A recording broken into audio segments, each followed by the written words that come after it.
محبت کی شادیاں کامیاب بھی ہوتی ہیں مگر جو ناکام ہوتی ہیں ان کا انجام بڑا خوفناک ہوتا ہے۔ ایسی ہی کہانی ثنا کی ہے جس نے اپنے گھر والوں کے خلاف جا کر محبت کی شادی کی۔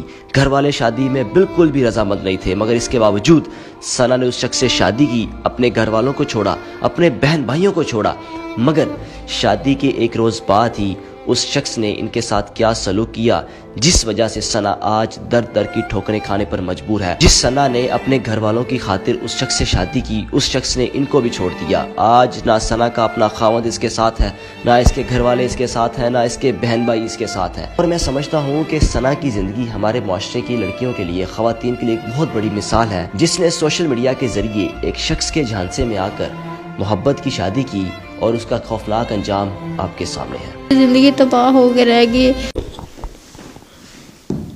السلام علیکم۔ ثنا، کس طرح اس شخص نے آپ کو اپنی طرف گھیرا؟ کوئی آپ کو کہتا کیا تھا؟ فیس بک پر فرینڈ ریکویسٹ اس نے بھیجی، بات چیت شروع کس طرح ہوئی تھی؟ اس نے ریکویسٹ بھیجی تھی۔ اس نے آپ کو ریکویسٹ بھیجی تھی؟ بات چیت شروع اس نے کی تھی آپ کے ساتھ؟ یا اس نے کیا بتایا اپنے آپ کو کہ میں کون ہوں اور میں بات کیوں کرنا چاہ رہا ہوں، دوستی کرنا چاہ رہا ہوں، وجہ کیا تھی؟ اپنا اس کا نام لکھا ہوا آ رہا تھا اور نام وائس میں بھی بتا رہا کہ میرا نام طارق خان ہے۔ اچھا جی، طارق خان ہے۔ جی، فیس بک آپ خود یوز کرتی ہیں تو آپ کو اس طرح تو بڑے بے شمار لوگ میسیجز کرتے ہوں گے، آخر اسی کے میسیجز پر کیوں ایک دم آپ نے اعتبار کر لیا کہ یہ میسیجز؟ کبھی کسی کے میسیج دیکھنے، مجھے پڑھنا نہیں آتا تھا تو میں نے دیکھنے، وائس بولی بھی سمجھ جاتی تھی کہ وہ کیا کہہ رہے ہیں۔ اس نے آپ کو میسیج کر کے کیا کہا؟ شروع میں بات چیت کس طرح کی؟ کیا دوستی کر لو میرے ساتھ، یا شروع میں ہی آپ کو نکاح کیا کہا، بولا کہ میں نے شادی کرنا چاہتا ہوں؟ پہلے سادی بات کرتا رہا، وائس میسیج، یہ وہ، phone call, what's app number اپنا بھیج دیا، واٹس ایپ پہ بات ہوتی رہی، سب کچھ ہوتا رہا۔ پھر مجھ سے کہتا ہے کہ دوسرا کہ اپنی نازیبہ تصویریں سینڈ کرو۔ پھر میں نے کہا کہ میں ایسے نہیں تصویریں سینڈ کر سکتی۔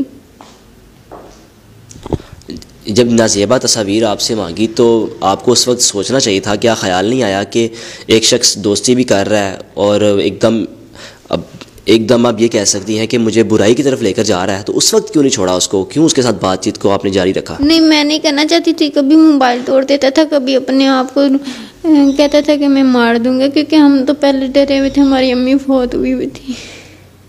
آپ کو ایموشنل بلیک میل کیا جا رہا تھا اس کی طرف سے کہ میں موبائل توڑ دوں گا یا میں اپنے آپ کو مار لوں؟ میرے سامنے موبائل وغیرہ توڑے بھی ہیں۔ اس نے کہتا کہ کیا ویڈیو کال کے دوران اپنا موبائل، اب ایک موبائل پہ تو آپ سے بات چیت کر رہا ہے نا، جس کے پاس اپنا پرسنل موبائل ہے، اس کے دو موبائل ہیں، ایک دفعہ بٹن والا توڑا، پھر ایک دفعہ ٹچ فون، اس کے پاس تو ہمیشہ ہی دو موبائل رہتے تھے۔ اس کے بعد کیا عمل ہوا کہ ایک دم کیوں اس کی طرف دوبارہ پلٹی؟ جب اپنی باتوں سے پھسلایا، اپنی جھوٹوں سے، جو جھوٹ باتیں بولتا تھا، میں تو یقین کرتی تھی جب قرآن پاک ہمارے لیے سب سے جو بڑی چیز ہے وہ قرآن پاک ہے اور کوئی چیز نہیں ہے، ٹھیک ہے۔ اور اس کے بعد اپنی جھوٹی باتیں کرتا تھا اور کہتا تھا کہ تم کس طرح یقین کرو گی؟ میں نے کہا میں کیا یقین کروں؟ کہتا میں آپ کو نکاح کا نام، پھر وہاں پہ ایک لڑکا مولوی ہے، وہ یہ، اور یہاں میری دوست، اور یہ ہم 4 لوگ تھے۔ اس نے ویڈیو کال میں جیسے نکاح ریل میں ہوتا ہے ویسے اس نے کلمے جیسے پڑھے، خود بھی قبول کیا، مجھے بھی کہا، ایسے ویسے ساری چیزیں کی۔ اور پھر اس کے بعد میرے گھر والوں کو پتہ چل گیا تو انہوں نے مجھے چھوڑ دیا۔ تو گھر والوں کو میں سمجھتا ہوں شاید آپ کو بتانا چاہیے تھا کہ مجھے کوئی شخص اس طرح مجھ سے رابطہ کر۔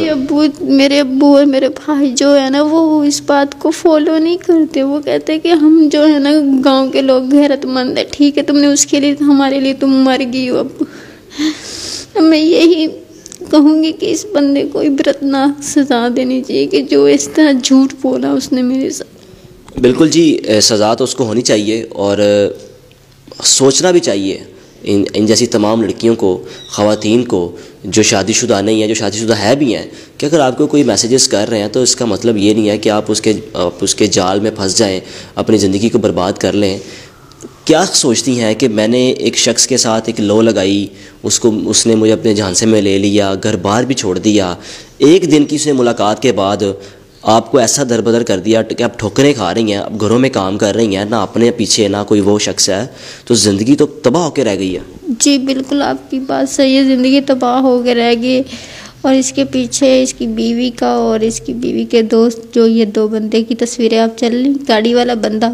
اچھا، یعنی کہ وہ پہلے شادی شدہ ہے اور آپ کو ایک دوستی کی اور صرف آن لائن نکاح کرنے کے بعد آپ کو بتایا کہ میں شادی. جی، میرے کتنے بھی انٹرویو ہوئے، میں نے بتایا کہ اس میں اس نے مجھے سب سے پہلے بچی کسی کی تصویر، تب سے مجھے تھوڑا شک وہم ہوا تھا. پھر اس نے قرآن قسمیں، اپنی ماں کی قسمیں کھانی. یہ بہت جھوٹا انسان تھا. ماں باپ کدھر ہیں؟ ماں باپ کو پتہ ہے اس بات کا؟ میری امی تو نہیں ہے نا. والد صاحب کو پتہ ہے کہ اس شخص نے بھی آپ کو چھوڑ دیا ہوا ہے؟ ابو نے مجھے میرے ابو غیرت مند لوگ ہیں، انہوں نے مجھے چھوڑنا ہی تھا جب میں نے اتنا بڑا قدم اٹھایا. اب وہ کہتے جاؤ اس کے پاس، تم مرو، ذمہ داری بھی اب اس کی ہو، کیونکہ وہ تو نکاح کو چھوٹی چیز نہیں سمجھتے، وہ تو بہت بڑی چیز سمجھتے. اس تمام وقوعے کے بعد کیوں میڈیا پر کیوں آئی؟ وجہ کیا تھی؟ میں تنگ آ کے مجھے اس کی بیوی کی دوست کی کال آئی، اس کا نام سمیلہ خان. اس کال میں 4 لوگ تھے. کانفرنس کال، آپ اس بندے کا سمیلہ خان کا ڈیٹا نکلوائیں. 4 کال کانفرنس کروا کے مجھے کہا کہ تم جتنے پیسے چاہتی ہو تم لے لو. اور سمیلہ خان کہتے تھے کہ تم میرے ساتھ ایک رات گزارو، تمہارے شوہر کے گھر میں چھوڑ آؤں گا. میں نے کہا میں نے ایسے کرنا ہی نہیں. یہ جو گاڑی والا بندہ ہے نا، یہ اور اس کی یہ بیوی کی تصویر دیکھ لیں، اور یہ اس کے 2 بچے ہیں، جو اب یہ جھوٹی موٹی کے 5 بچے بتا رہا ہے. کیا زندگی سے سبق کیا سیکھا ہے آپ؟ ایک لوگوں کے لیے میں سمجھتا ہوں کہ ہماری جو پاکستانی خاص طور پہ 22 کروڑ عوام کے لیے ایک مثال بھی ہیں، پورے معاشرے کے لیے مثال ہیں آپ، کہ میں نے کسی کے جھانسے میں آ کر دوستی کر لی، اور جب دوستی کی اس شخص نے مجھے ایک دن آیا، استعمال کیا اور چلا گیا. لوگوں کو، دیکھنے والوں کو مقصد یہ ہے کہ ان کو پیغام دیں کہ بھائی آپ کسی کی اس طرح جھانسے میں نہ آئیں. اس طرح ہزاروں لوگ آپ سے ریکویسٹ پہ آپ کو بھیجتے ہیں، تو اس کا مطلب یہ نہیں کہ آپ اس کے ساتھ بات چیت شروع کر لیں اور پھر اتنا آپ آپ کو ایموشنل بلیک میل کرے کہ آپ اس کی خواہشات کو ویڈیو کال پہ پورا کرنا شروع کر دیں. جی، پہلی بات تو میں لڑکیوں کو یہی کہوں گی کہ خاص طور کسی پہ اعتبار نہیں کرنا چاہیے. جھوٹ یہ سب ڈرامہ کرتے. کوئی اپنے گھر، وہ بندے جو ہے نا، وہ اپنے گھر والوں کو نہیں چھڑتے، ویسے جھوٹے دعوے کرتے ہیں کہ ہم یہ کر دیں گے، ہم وہ کر دیں گے. لیکن جب ان کی فیملیوں کو پتہ چلتا ہے تو پھر ان کے دباؤ میں آ کے یہ آپ کو پوچھتے بھی نہیں، یہ جھوٹ بولتے ہیں. آپ کا جو فیملی بیک گراؤنڈ ہے وہ ٹھیک ہے؟ گھر بار میں اچھا کھاتے پیتی تھی آپ؟ نہیں، ہم لوگ، ہماری تو امی نہیں تھی، ہم لوگ تو شروع سے کام کرتے ہیں.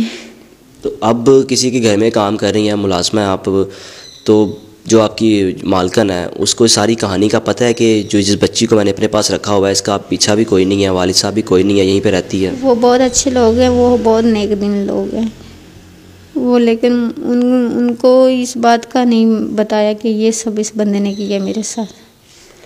بالکل جی، آپ نے ثنا کی گفتگو سنی اور ثنا سے جانا کہ کس طرح ایک شخص کے آپ یہ کہہ سکیں جال میں پھنسی.